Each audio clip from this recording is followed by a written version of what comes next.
Olá, meus irmãos e irmãs de Ideal Espírita, vocês amigos e amigas que nos acompanham aqui na página Estação da Luz Espírita, muitíssimo obrigado mesmo pela sua companhia. A nossa página Estação da Luz Espírita não tem fins lucrativos, o objetivo é a divulgação da doutrina espírita. E é por isso que nós reunimos aqui esta sede de matérias espíritas para que possa atender às suas necessidades, estudo, lazer, pesquisa.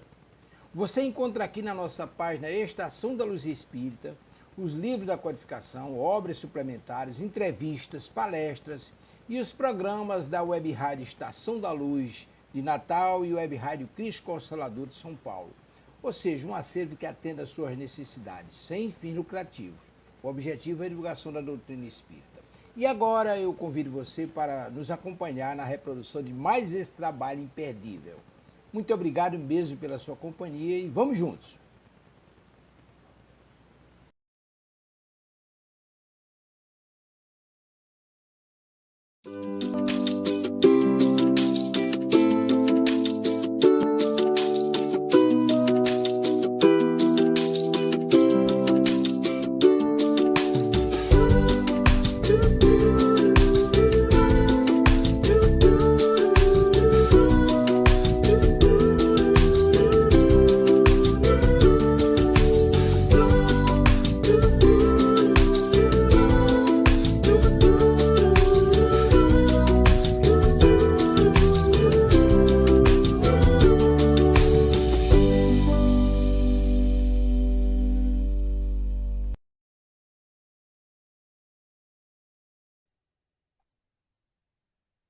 Olá, boa noite, Sandra, Sandrinha, né? Eu não vou conseguir chamar Sandra, mas Sandrinha mesmo. Que bom. Boa noite. Boa noite a todos. Mais uma vez a gente volta aqui com temas relacionados à família, com temas relacionados à adoção. E hoje a gente vai falar, a gente veio trazendo alguns temas e que nos mostrou a possibilidade de trabalhar para a gente os impactos que a evangelização gera na nossa família, gera na nossa vida, gera na vida dos nossos filhos, dos nossos evangelizantes, enfim, é um impacto gigantesco. E a gente vai tentar, em uma hora, conversar um pouquinho sobre isso. Como é de costume, eu vou ler uma mensagem. Eu acho que a Sandra já sabe de qual essas mensagens, né? Então, algumas. Essas daqui, talvez, né? É um livro do livro Sublime Sementeira, da Evangelização, que sempre a gente está trazendo aqui uma mensagem, está todo marcadinho aqui, Estou vendo. Mas é um livro que, não é? E aí a mensagem de hoje é evangelizar. Essa eu conheço de cor. Eu disse, olha, sem nem falar, só em falar o título ela já vai saber de quem é, né? Mas aí eu abri o acaso, confesso que saiu uma Sublime Investimento, mas eu li a semana passada. Oi, Sandrinha congelou, mas já daí, voltou. Inclusive, já vou dando lá um spoiler, como se chama, né? Já vou dar o spoiler. É a Psicografia de Maria Cecília Paiva, o espírito é Bezerra de Menezes, e essa mensagem foi recebida na Federação Espírita Pernambucana em 1979. Na ocasião, a Cecília Paiva vinha para Natal com a Cecília Rocha. A Cecília Rocha teve o início de infarto, o avião desceu em Recife, e aí, então, né, nós fomos até a federação e ela psicografava o Bezerra de Menezes. Eu tenho a honra de ter escrito com a mãozinha dela, com a letrinha dela, o original dessa mensagem. Então, não é brinquedo, não. Não é brinquedo, não. Pois é. Então, vamos lá. Olha aí, que o pessoal, Denise, o pessoal já está entrando aí, já está tendo essa honra de ter esse spoiler, né? Vamos lá. Ao término do século XX, o século chamado das luzes, estamos convocando os obreiros de boa vontade para a tarefa divina de evangelizar. Evangelho é sol nas almas, é luz no caminho dos homens, é elo abençoado para a união perfeita. Evangelizemos nossos lares, meus filhos, doando à nossa família a bênção de hospedarmos o Cristo de Deus em nossas casas. A oração em conjunto torna o lar um santuário de amor, onde os espíritos mais nobres procuram auxiliar mais e mais, dobrando os talentos de luz que ali são depositados. Evangelizemos nossas crianças, espíritos forasteiros do infinito, em busca de novas experiências, à procura da evolução espiritual. Sabemos que a Terra é um formoso educandário, e o Mestre Divino, de sua cátedra de amor, exemplifica pela assistência constante o programa a ser tratado. Evangelizemos nossos companheiros de trabalho pelo exemplo na conduta nobre, pelo perdão constante. Evangelizemos guardando nossas mentes e nossos corações na bênção dos ensinos sublimes. Estamos na terra, mas alistamo-nos nas fileiras do cristianismo para erguermos bem alto a bandeira da luz do Mestre Divino. Amai-vos uns aos outros, como vos tenho amado. Evangelizemos. Os tempos são chegados, os corações aflitos pedem amparo, os desesperados suplicam luz. Há um grito que ressoa pelo infinito. Pai, socorre-nos. Filhos, somente por meio do Evangelho vivido à luz da doutrina espírita, encontrará o homem a paz, a serenidade e o caminho do amor nobre. Conclamamos os corações de boa vontade. Evangelizem, evangelizemos. Acendamos a luz dos ensinos divinos para que a terra se torne um sol radioso no infinito, conduzindo uma família humana integrada nos princípios da vida, em hosana ao seu Criador. Filhos, peçamos ao Pai inspiração e prossigamos para o alto, porquanto somente Cristo, com o seu saber e o seu coração de luz, poderá iluminar nossos caminhos. Bezerra de Menezes, e aí, mensagem psicografada, né, por Cecília Paiva, na Federação Espírita Pernambucana, né, em reunião pública do dia 18 de julho de 1979, publicada no Reformador em maio de 1990. Olha aí, já foi dado as informações da mensagem antes, para quem perdeu, né? Porque Sandra, quando eu leio, pego nesse livro, eu sempre me lembro, quando eu digo, vai ser Sandra, eu digo, Senhor. Quando a gente for ler essas mensagens, né, de tanto tempo de evangelizadora, de tanto tempo de treinamentos e tudo, então vamos lá. Então tenho que apresentar, vamos fazer a nossa prece, né, que eu estou querendo ultrapassar os caminhos. Então eu vou pedir para a Sandrinha para fazer a nossa prece de início do nosso programa hoje. Com alegria. Amado Jesus, tu que és o Mestre maior, o Educador divino, inspira-nos, Senhor, nesta noite, a fim de que as palavras, os conceitos, as exortações que aqui estarão presentes possam, de alguma forma, esclarecer e consolar algum coração materno, paterno, ou que trabalha na educação das criaturas. Tu que és o suave evangelizador de todas as faixas etárias, abençoa-nos nessa tarefa sacrossanta, porque compreendemos que o coração da criança e do jovem é o campo fértil, receptivo a receber a mensagem do teu evangelho na forma de uma semeadura de amor, de cuidado que os evangelizadores em teu nome realizam. Abençoa esta iniciativa, Senhor, e permite que em teu nome e na tua paz possa nossa irmã Rejane iniciar as nossas atividades nesta noite.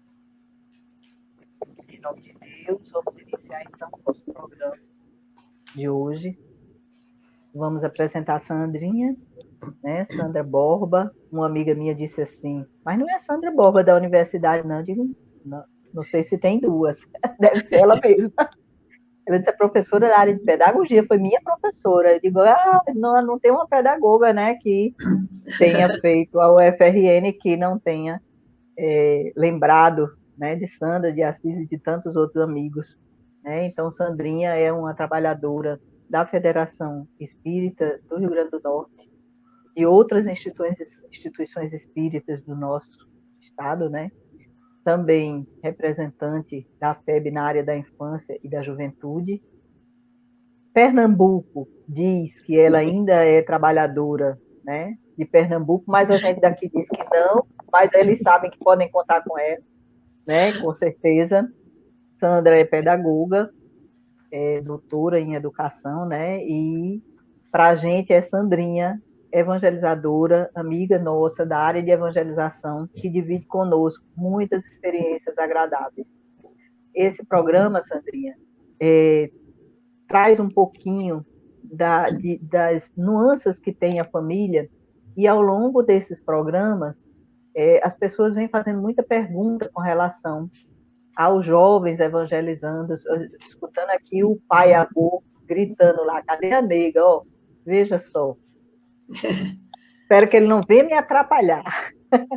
Mas, enfim, e aí, ao longo desses programas, foram muitas perguntas que foram surgindo com relação àqueles jovens que fazem parte da evangelização, alguns já desde a sua infância, como a semana retrasada me disse, desde a barriga da minha mãe, uma evangelizanda minha disse, eu já sou daqui desde a barriga da minha mãe, e a gente sabe que isso é verdade, mas tem alguns que vão chegando, né, no meio do caminho, ao longo, né, da sua existência, às vezes inicia na infância, às vezes na juventude, às vezes não passa pela evangelização espírita infanto-juvenil e faz alguns questionamentos desse impacto da evangelização, acreditando que todos os evangelizandos devam ser, eu vou usar uma palavra bem cruel, que não é verdadeira, devam ser perfeitos porque participaram da evangelização espírita infanto-juvenil. Então, a gente propôs esse tema, que impactos essa evangelização gera nessa criança, nesse adolescente, e a gente ousa até dizer que é adulto, porque se participa de um estudo mediúnico, se participa de um estudo sistematizado, também está sendo evangelizado. Se assiste a uma palestra pública, né, também está sendo evangelizado. Então, eu vou abrir aqui o leque, mas, na verdade, esses questionamentos são feitos mais nesse impacto dessa pessoa que, nessa existência, teve acesso à evangelização da infância e da juventude. Vamos lá.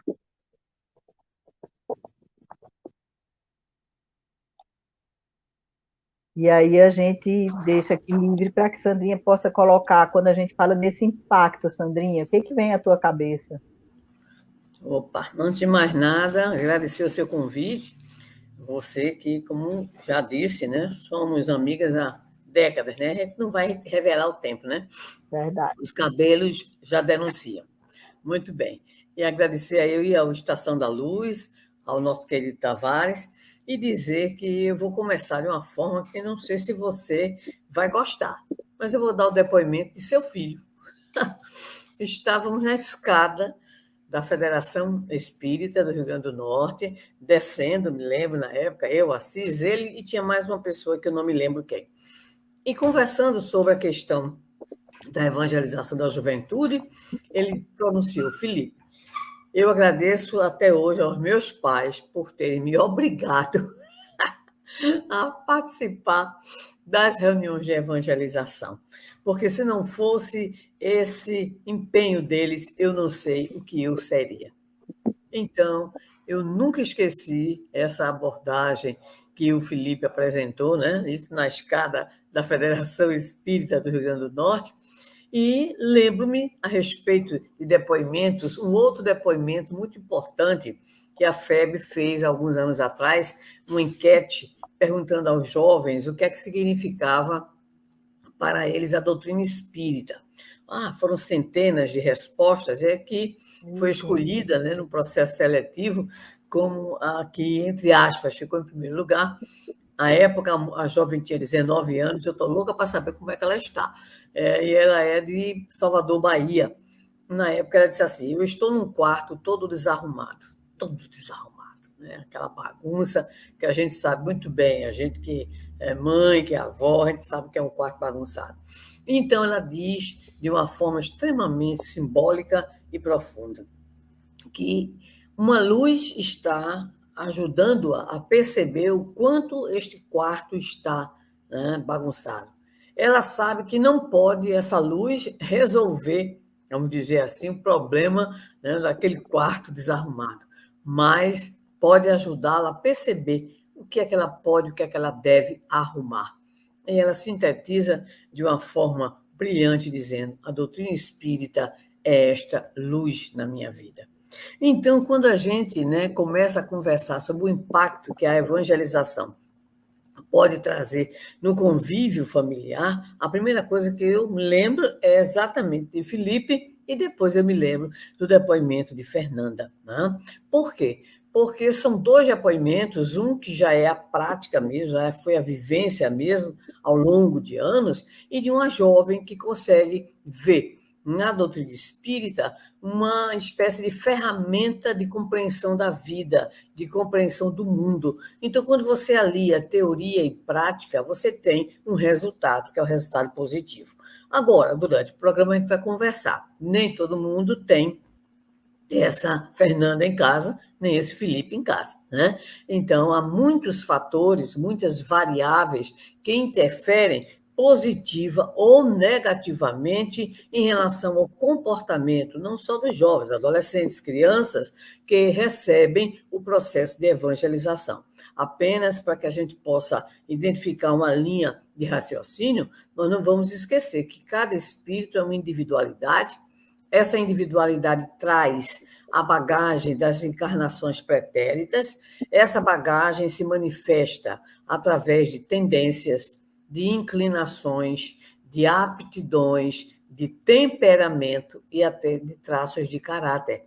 E que isso vai se manifestando desde a infância. Por essa razão, o Espírito Santo Agostinho, em O Evangelho segundo o Espiritismo, capítulo 14, mensagem à ingratidão dos filhos e os laços de família, chama a atenção, dizendo que desde cedo nós devemos olhar, analisar, observar, né, aquilo que a criança expressa, os seus instintos, as suas tendências, para corrigir aquilo que deve ser corrigido, aquilo que Kardec, sem dúvida alguma, nos diria: hábitos saudáveis.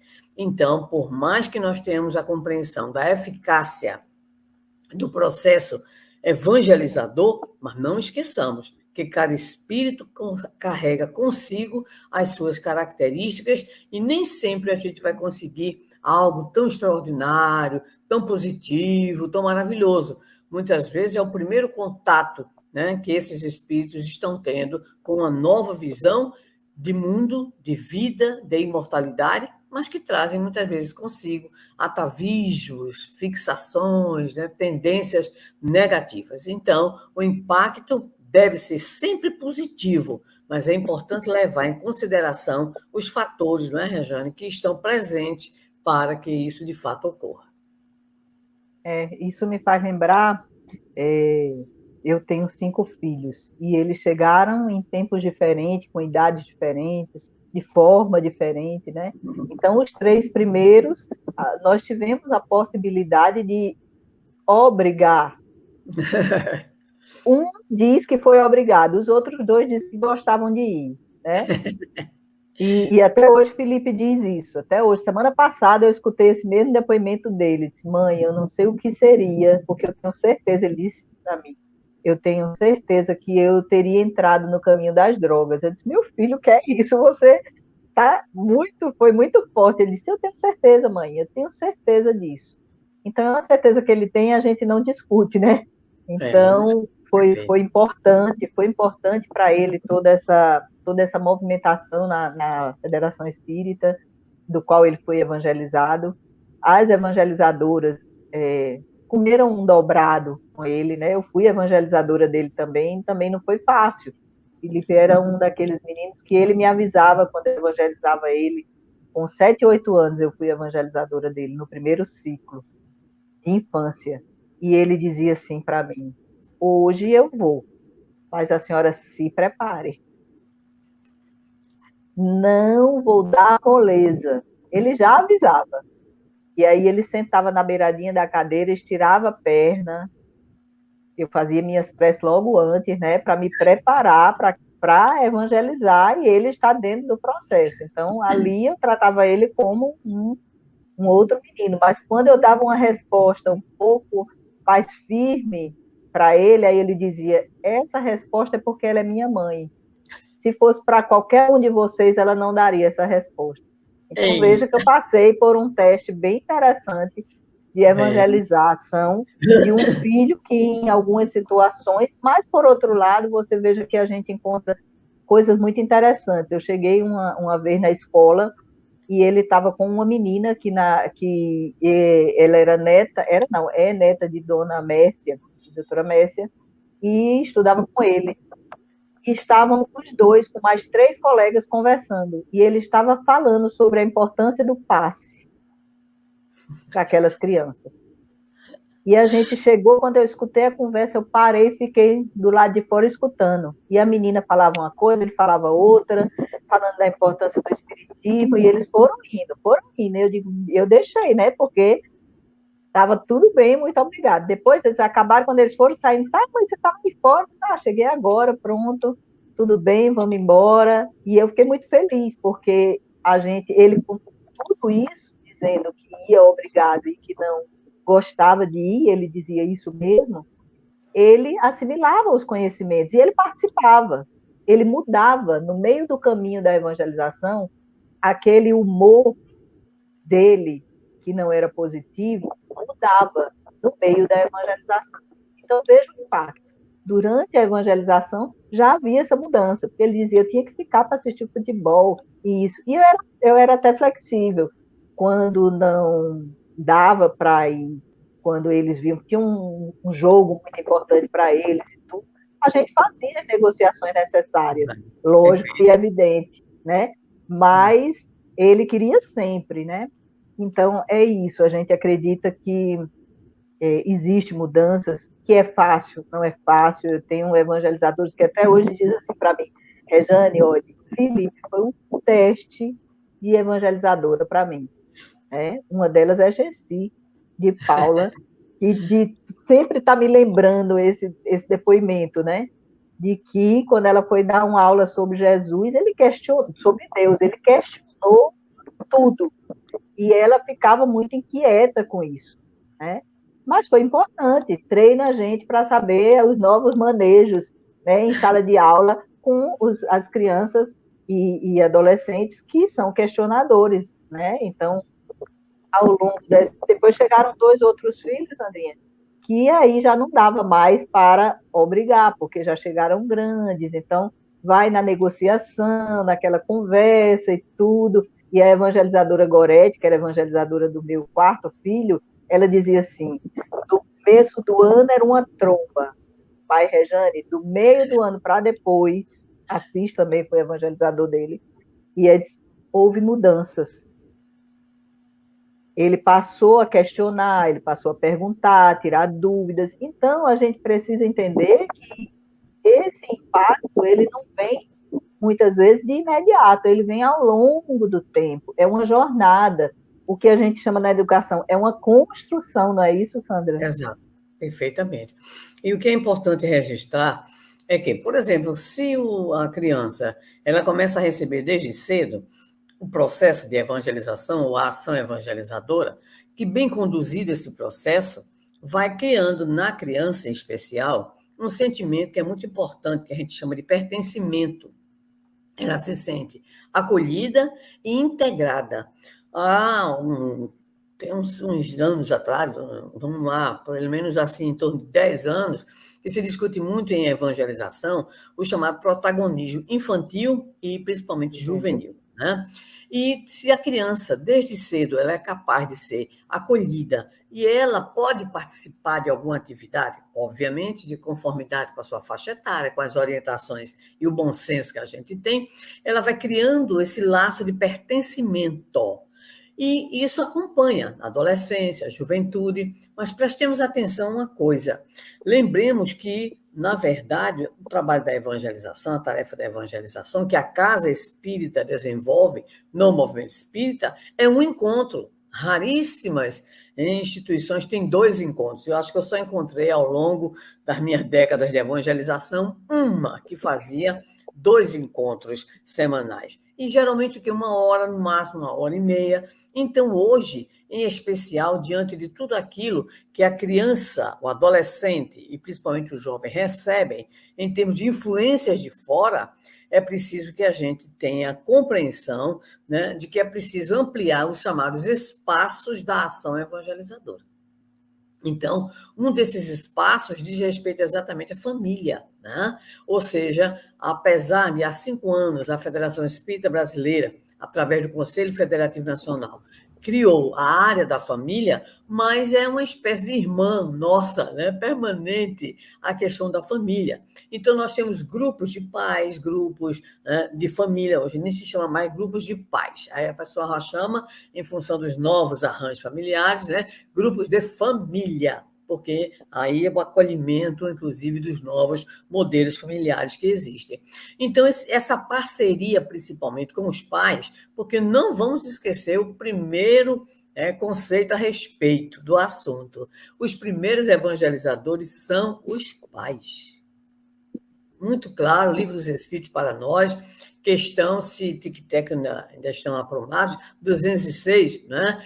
Paternidade e maternidade são tarefas que competem a nós que recebemos esses espíritos, que são nossos irmãos, na condição de filhos. Para quê?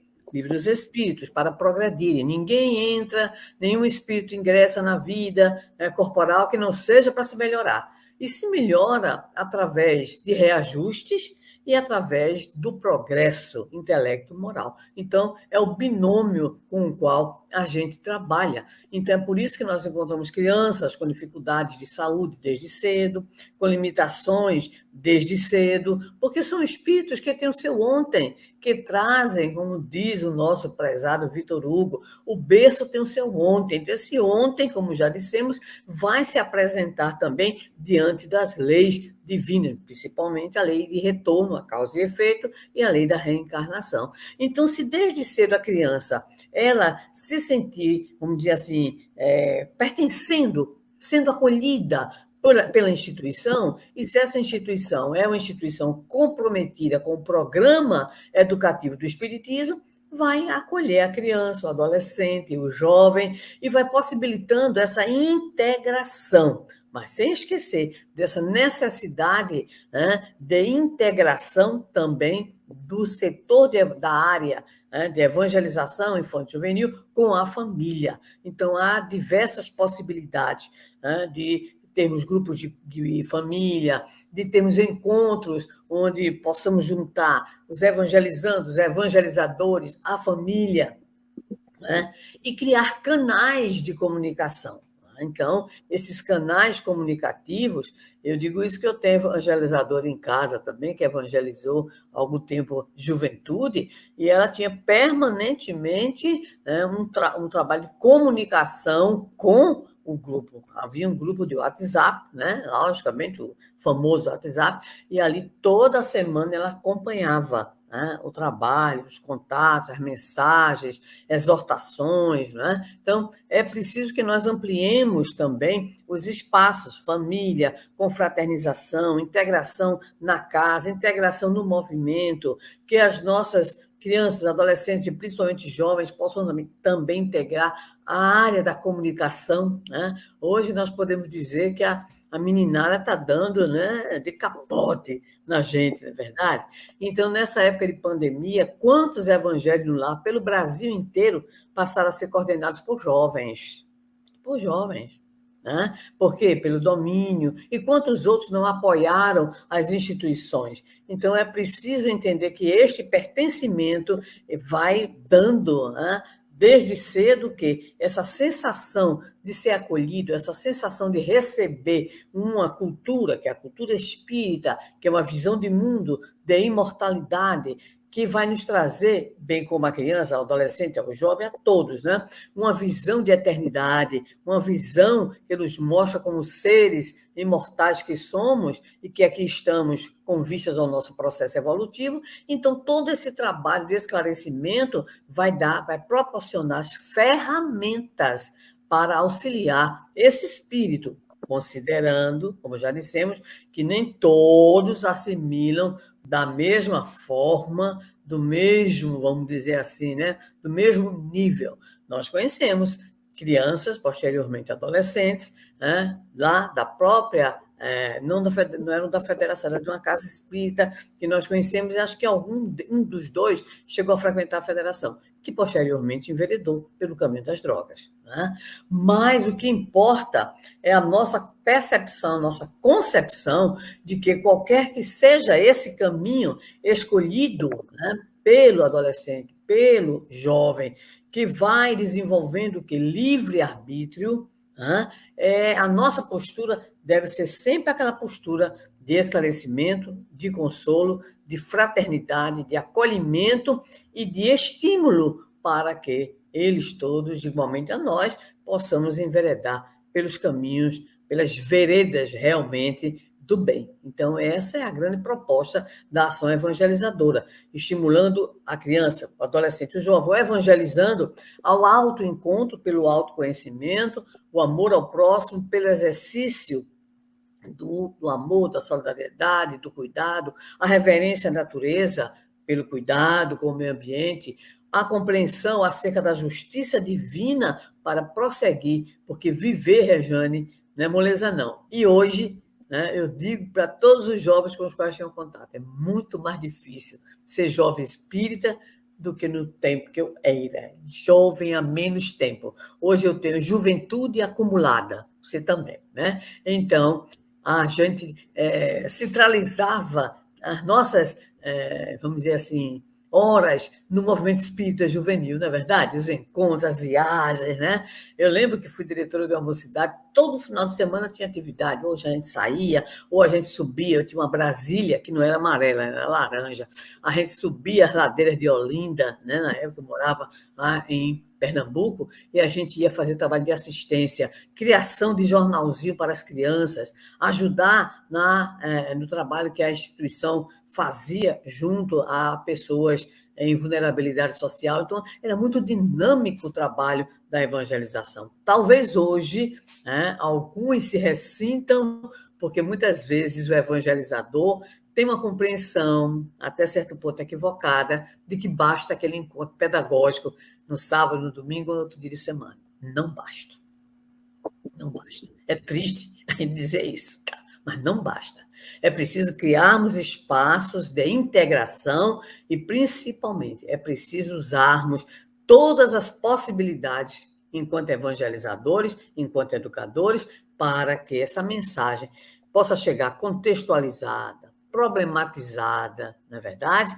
Para que o jovem, em especial, o adolescente, e desde ser a criança, possa entender a doutrina espírita não como uma espécie de imposição de conduta, que era o que havia há uns 40, 50 anos atrás, né?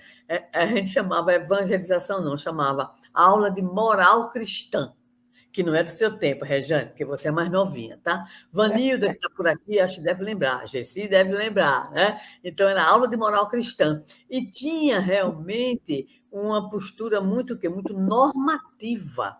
Então, era o comportamento. Hoje, não dá mais. Temos que conversar, conquistar, né? Dar aquela sensação de pertencimento, de agradabilidade ao momento pedagógico, né? De diálogo permanente. O evangelizador de juventude é um educador moral, é uma liderança moral. Então, ele tem que estar disponível sempre. Isso aí nós acreditamos que os que estão aqui, que são evangelizadores, perfeitamente entendem o que estamos dizendo. É uma caminhada grande. E quando você coloca isso, eu vou lá para o depoimento das 1.500 pessoas adolescentes que responderam, né, o que é a doutrina espírita, e aí a menina coloca, né, sair daquele quarto de escuridão, aquele quarto desarrumado, né, para encontrar os caminhos, as ferramentas para encontrar, digamos que a luz, né, que é o caminhar. E isso a gente nos faz perceber com sua fala de que sozinhos não caminhamos. Por isso que é essa ação evangelizadora. Por quê? Porque aí eu vou falar para você há tempo atrás também, né? Não tem jeito a gente falar isso, né? Mas é verdade. As instituições, e infelizmente a gente ainda tem isso, das instituições terem uma unidade de centro espírita e ter setorizados, os setores não se interligarem. Então, cada um na sua e não participa como uma ação evangelizadora. E aí sofre conflitos, né? Não consegue superar tudo isso. E essa é a grande campanha, né? Quando você fala desse protagonismo, tem tudo a ver com o próprio Estatuto da Criança e do Adolescente. Exato. Né? É muito ligado aí, quer dizer, não é uma coisa que está se inventando, é uma coisa que existe, que é real, né? Desse protagonismo da criança, do adolescente. Quem é pai de filho que foi evangelizado desde pequeno sabe que eles passam a ser questionadores, mas não era isso que a gente queria? Né? Para que eles passassem a refletir, e eu digo muito hoje para as pessoas que dizem, meu filho questiona demais, eu tenho vontade de passar um negócio na boca dele. Aí eu disse, não, deixa ele falar. Agora você se prepare. Se você está levando seu filho para a evangelização, abra essa ação evangelizadora partindo, né, dos próprios pais, vão compreender seus filhos, escutar, porque a escuta hoje em dia está muito rara. Né? A escuta da família é muito rara, né? A gente vê nas terapias a necessidade que as crianças e os adolescentes e até adultos têm de serem ouvidos. Né? É isso, eu me lembro que o Rubem Alves, ele escreveu um artigo muito interessante chamado Escutatória. Né? Então, ele disse que se ele fosse promover um curso de oratória, provavelmente era cheio, né? Mas se ele promovesse um curso de escutatória, iria ser um fracasso. Por quê? Porque não se quer ouvir, não se quer escutar. Na verdade, vivemos um momento de monólogo muito grave, né? E quando nós falamos em família, em especial esse companheirismo e essa parceria da área de infância e juventude com a família, isso vai envolver diálogo, isso vai envolver ações conjuntas, né? E isso vai envolver principalmente a arte de ouvir. Né? Então, é preciso ouvir. Ouvir a criança, ouvir o adolescente, ouvir o jovem. Mas prestemos atenção no que o Rubem Alves diz. Ouvir não é você esperar que o outro se cale para você despejar a sua fala. É você exercitar o que se chama, em psicologia, você sabe muito bem, de uma faculdade de empatia, né? Ter uma possibilidade de se colocar no lugar do outro, para perceber o outro, qual é a visão, qual é a leitura que o outro tem. Então, a escutatória, ela é exatamente essa atitude. E a gente lembra que, na verdade, hoje todo o trabalho de evangelização se centra num documento que está aqui, né, que alguns já conhecem, produzido pelo Brasil inteiro, viu? Aqui eu posso falar porque eu participei exatamente, né, da coordenação, da discussão daquilo que gerou finalmente. Era a versão que ia, a versão que vinha, a versão que ia, a versão que vinha, e nós temos aqui orientação para a ação evangelizadora espírita da infância, subsídios e diretrizes, e temos também da juventude. E é um tripé no qual nós nos inspiramos na grande figura do educador Pestalozzi, aquele que inaugura, vamos dizer assim, né, no mundo moderno em especial, toda uma proposta de educação centrada na integralidade do ser humano, que a gente sintetiza em 3 verbos: pensar, sentir e agir, ou em 3 substantivos: cabeça, coração e mãos, que no trabalho da evangelização fica sendo conhecimento doutrinário, aprimoramento moral e transformação social. Então, não podemos esquecer que hoje a questão não só da integração, mas o protagonismo em especial do jovem na casa espírita é uma diretriz do movimento nacional, não é uma diretriz da área da infância e juventude, né? É uma diretriz, mas também lembremos que, na verdade, né, às vezes se fala muito, se romantiza muita coisa, mas quando nós olhamos os grandes nomes da própria área, vamos colocar aí a área da exposição doutrinária, né, a área da mediunidade, todos começaram muito jovens. Todos começaram muito jovens. Então, o nosso Divaldo foi aos 17 anos de idade. O Chico publica também, né, bem novinho, aí 17, 18 anos de idade, Parnaso Além Túmulo. O Raul Teixeira começa aos 14, 15 anos. O Alberto Almeida, inclusive, também aos 17 anos, começa o seu trabalho de exposição doutrinária. Então, um dia, estávamos lá no Conselho Federativo Nacional, e eu representei, na época, eu estava na presidência da Federação Espírita do Rio Grande do Norte, com muita honra, e a Sônia Arruda, que foi minha evangelizadora de juventude, estava na condição, né, de presidente da Federação Espírita Pernambucana. E ela fez questão de situar isso para o plenário, né? Que era muito interessante observar ali, de repente, evangelizadora e evangelizanda, né? Foi muito ruim, teve muito riso, teve muita brincadeira, mas foi feita uma pergunta: quem daquele grupo que integrava, à época, o Conselho Federativo Nacional, tinha vindo de juventude espírita? A grande maioria.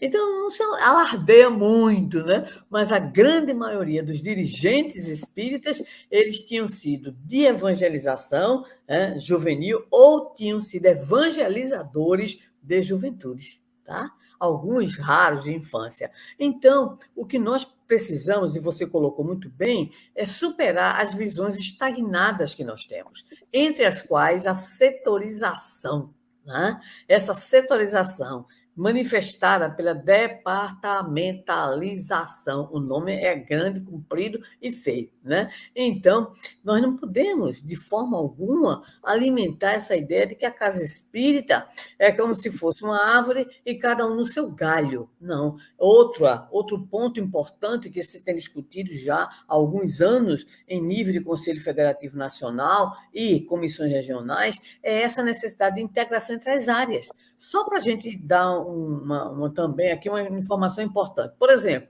a área da infância e juventude hoje trabalha muito junto com a área da mediunidade.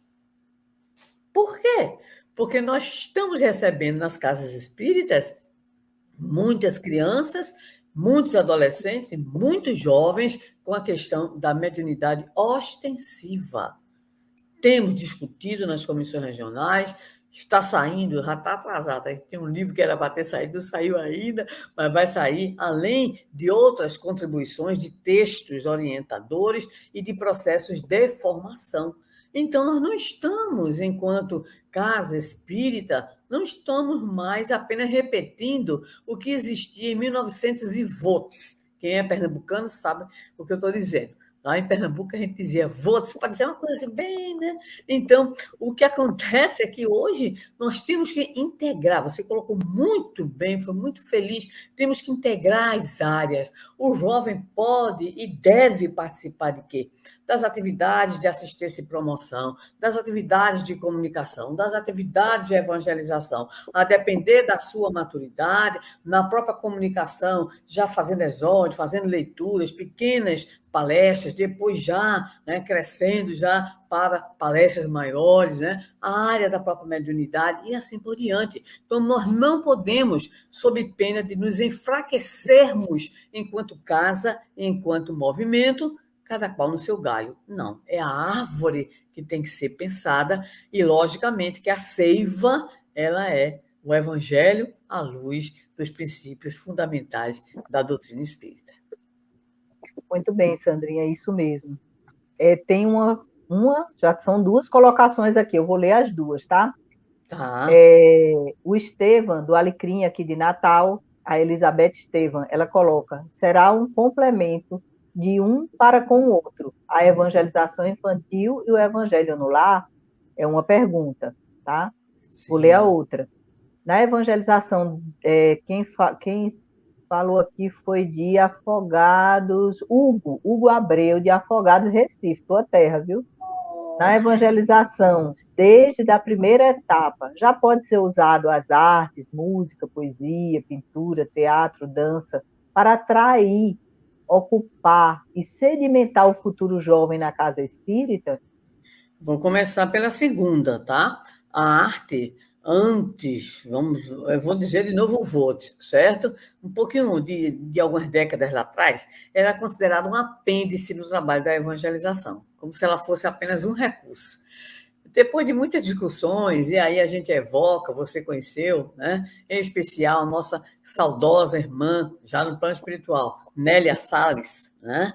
E a própria Cecília Rocha, que tinha uma cabeça maravilhosa. Então, não mais essa visão da arte, por exemplo, como algo que só complementa. Não, a arte, ela é também instrumento, ela é também recurso e ela é também conteúdo. E ela atrai, claro que atrai, né? Agora, o que a gente não pode é fazer o que de repente acontece, ninguém fique surpreendido com o que eu vou dizer. De repente, o grupo de pagode espírita, com todo respeito ao pagode, que é bonzinho, também gosto, tá? Então, não é exatamente assim. Como é que você reveste, sob o ponto de vista da essência, essa arte? Aí é que está. Nós temos grupos extraordinários, temos o GAM, conhecido, né? Grupo Arte Nascente, nós temos a dupla famosa de irmãos maravilhosos, Tim e Vanessa.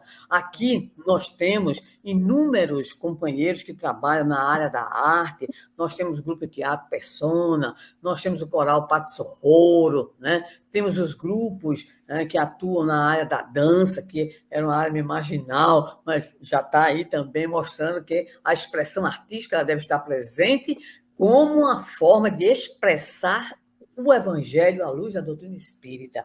Então, você aí, meu querido conterrâneo pernambucano, claro que sim. Agora, não esquecer, me perdoa a chatice, não esquecer a qualidade.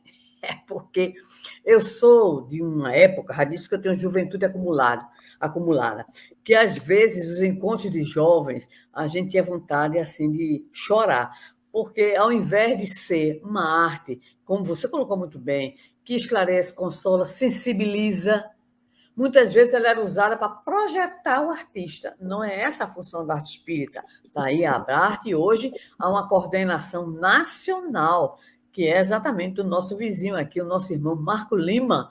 Eu digo que era o presidente menestrel, que nós temos também no Rio Grande do Norte. Nosso Júnior é também menestrel. O nosso Ecos também trabalhou na área e trabalha ainda hoje cantando também, assim por diante. Então, o que ocorre é que essa atividade, né, a arte, é uma atividade importantíssima. Nunca o mundo precisou também tanto de uma arte de qualidade. Gente, o que está de lixo que é colocado como arte é de você chorar.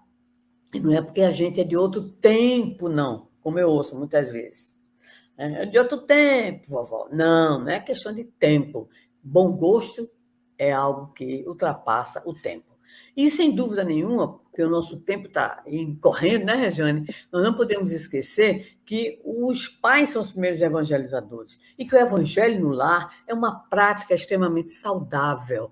Inclusive, um evangelho adaptado à criança, se ela for muito pequena. Coloca a criança para ler, coloca a história no meio, né? Se for adolescente, faz o que a irmã Isabel fazia, e está lá no livro Os Mensageiros, olha, 1900 e antigamente, viu?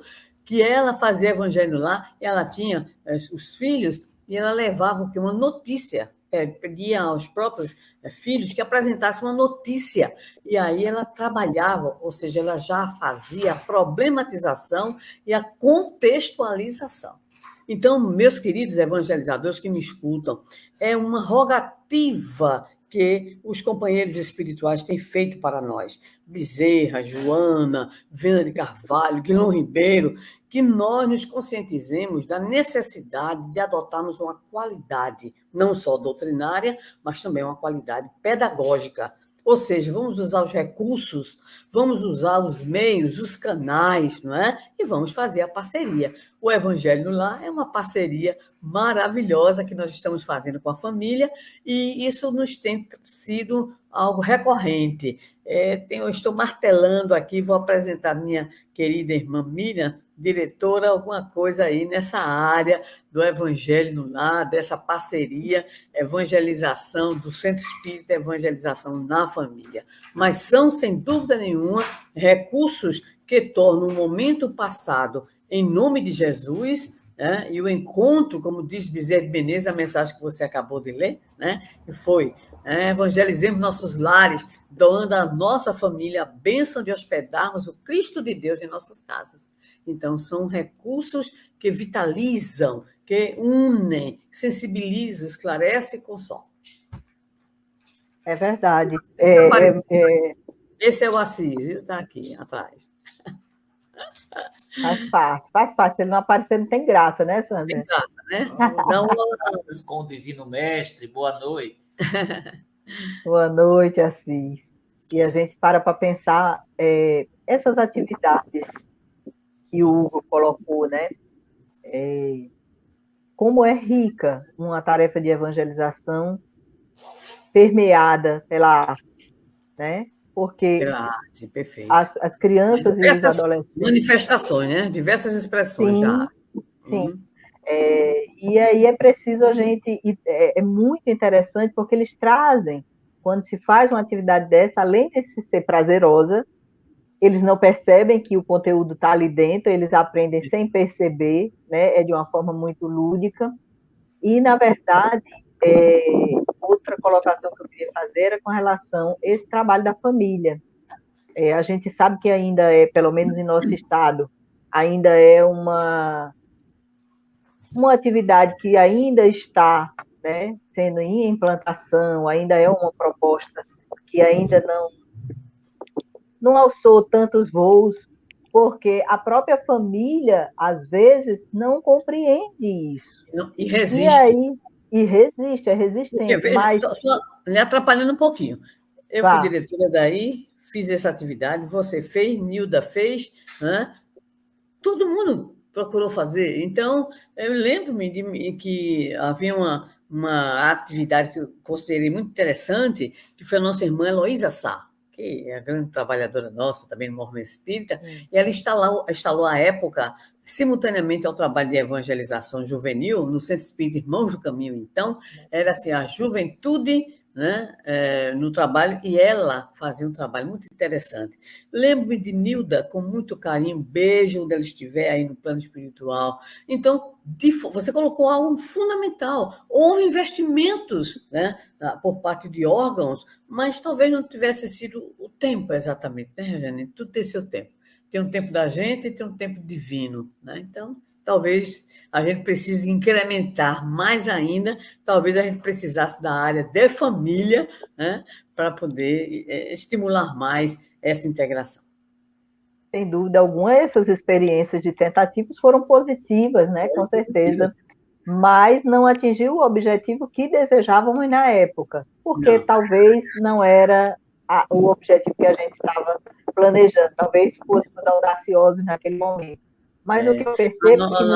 A Jussione, lá no Lar Espírito Maria de Nazaré, a nossa irmã Elaine, lá no Bezerra de Menezes, da Tororós, todas tentaram fazer exatamente esse trabalho. Seja, né, também.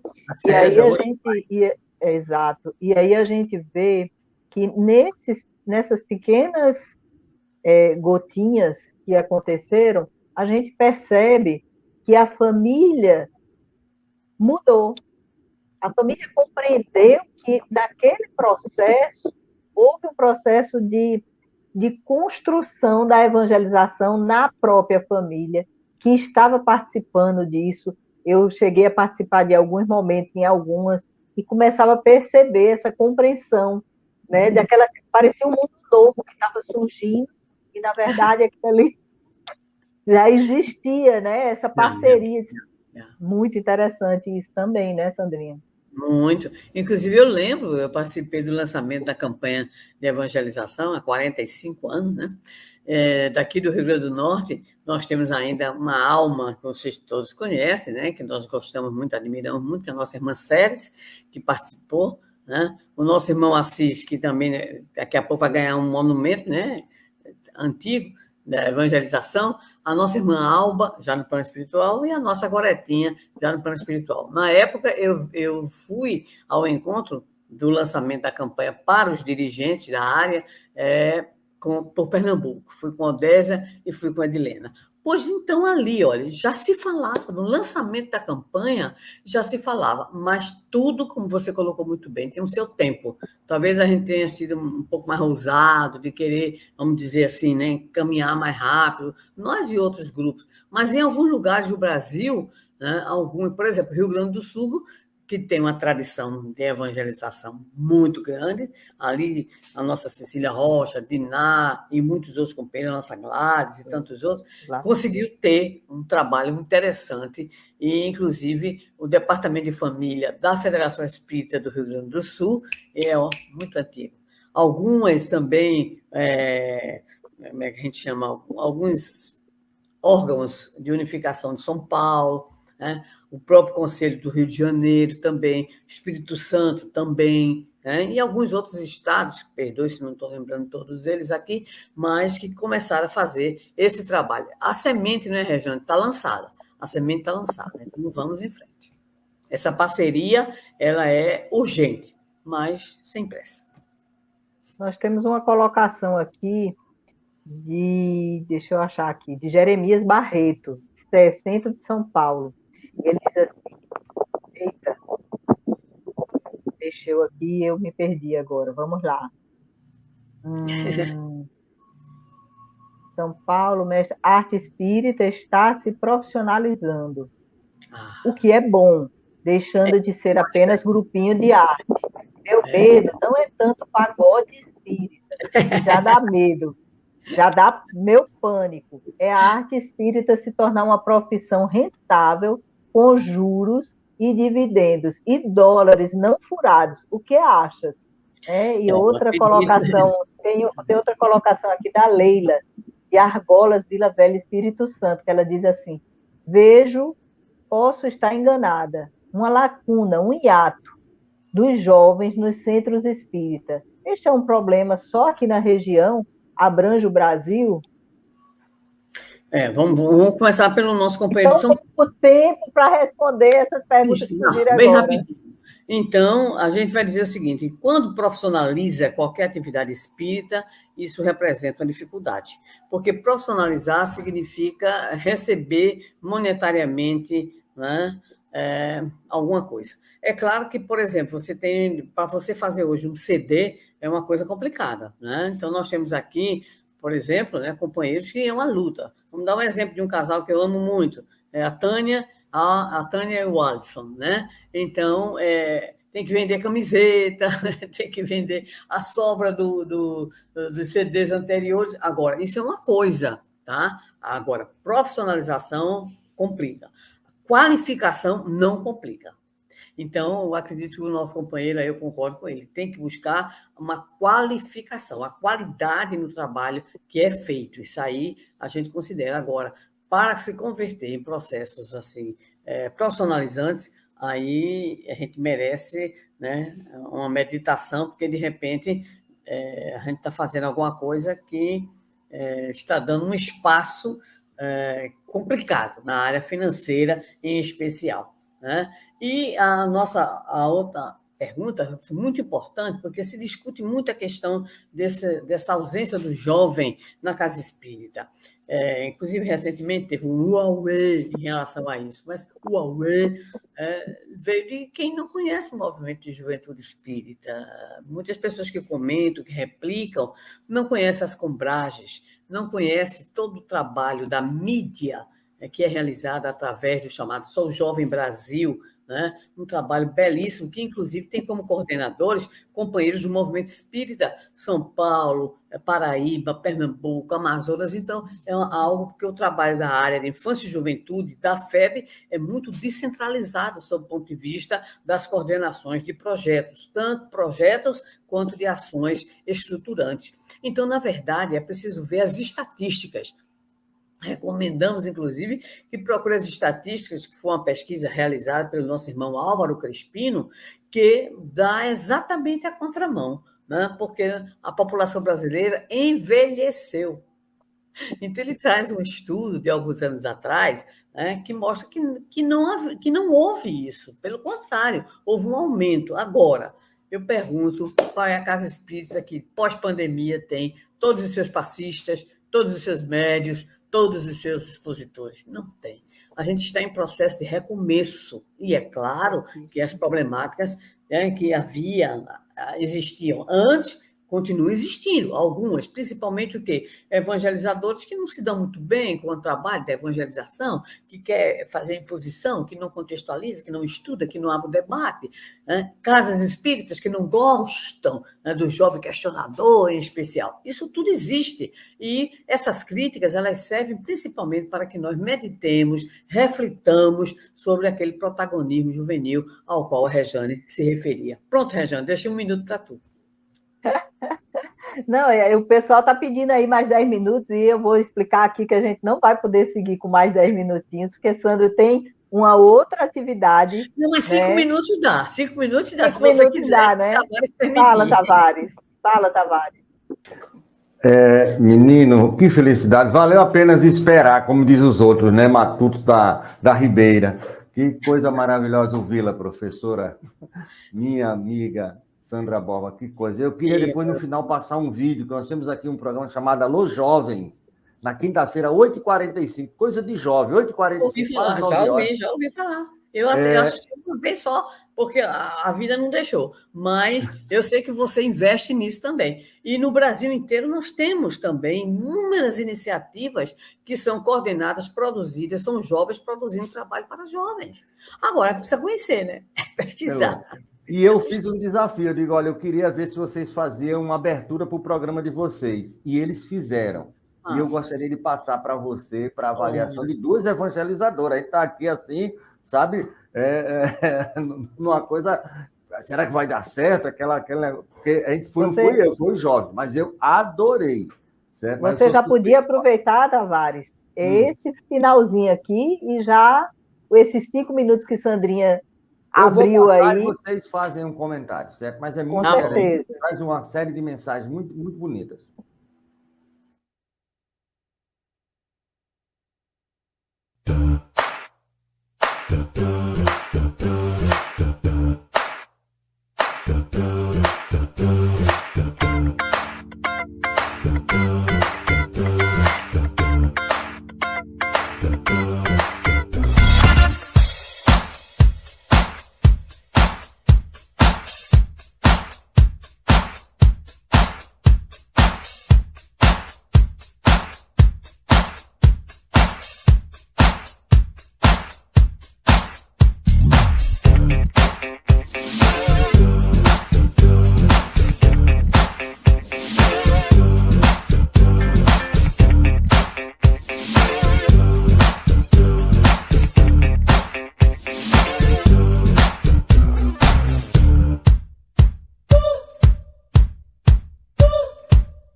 É isso aí. Alô, jovem! Bom, gostei, viu, Tavares? Gostei. Então, vou dar um parabéns. Não foi barato, né? Para produzir. Bem pensado, né? E bem pensado. É na Bahia, é em Salvador. Bem pensado. Essa casa é lá, então fizeram... É uma casa espírita deles, que é a juventude do Chico Xavier. O nome dessa casa é Chico Xavier. Certo? Opa, o nome já está bom de bom tamanho. Muito obrigado. E o interessante a música, né? Que é envolvente, né? Não traz letra, mas é o impacto da música, que é jovem, né? E que atende a todas as idades, né? Porque mexe e cria aquela expectativa. O interessante é o que vem aí, né? Eu achei interessante isso, aquela perguntazinha assim, o que vem depois dessa subida, dessa música? Tirar a sandália, tirar a sandália, aquela humilde, questão... Né?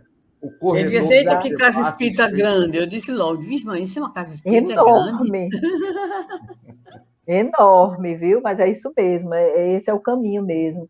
E aí a gente agradece a Tavares por ter trazido. Obrigado. Eu que agradeço a vocês. Muito obrigado. Deus que lhes pague. Proposta.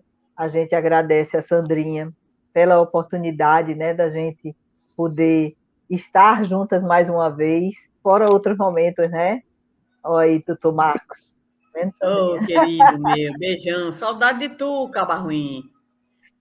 E aí tem aqui realmente muitos evangelizadores que estiveram aqui presentes, né? E isso é bacana, essa troca, né? Esse assunto é um assunto que não tem fim, é um assunto não se esgota. Não é que não se esgota, é um momento que a gente também se autoavalia na condição de evangelizadores. Cada vez que a gente fala, a gente tem que olhar um pouquinho para a gente, e isso é muito importante, né? E é isso, a gente se agradece. Mergulho, né? Exato, agradece exatamente. Também, porque muitas vezes a crítica, ela em si, ela não é tão grande, o bicho não é do tamanho, mas a raiz ali, muitas vezes, é importante. Então, quando nos indagaram sobre essa situação em outras oportunidades, nós dissemos a validade de se estar sempre refletindo sobre isso. A questão, né, da integração do jovem e do espaço que o jovem pode e deve ter, né, na casa espírita.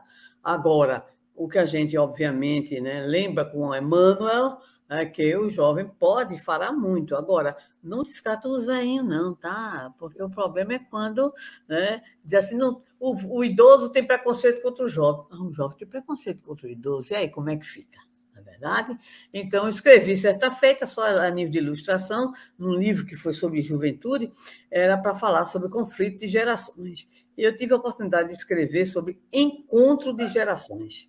Então, aprendi muito na minha juventude há mais tempo com aqueles que não eram, né, jovens da minha idade. Eram jovens há muito mais tempo, mas é preciso que a gente entenda com Boa Nova o capítulo que fala de velhos e moços, né?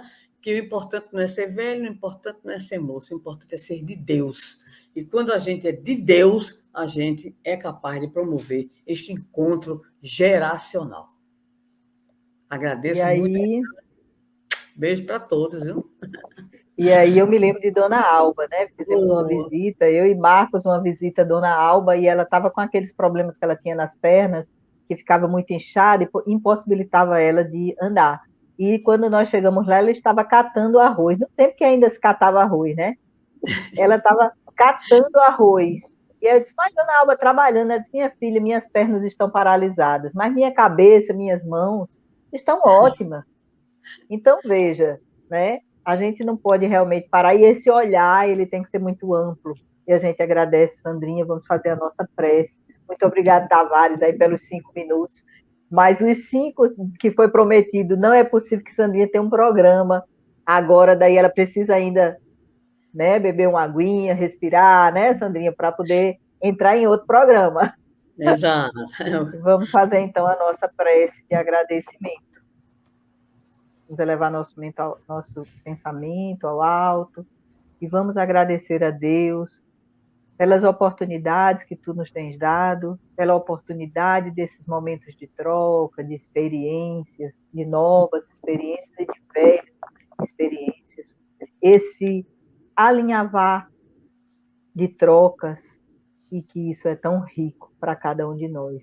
Nós somos muito gratos a Deus por permitir que Jesus tenha vindo e tenha trazido para nós tantos exemplos maravilhosos, e que nós possamos, através da doutrina espírita, continuarmos firmes na proposta de evangelização de gente, e que possamos ter tranquilidade e paz ao encerrar o nosso programa de hoje com muita paz.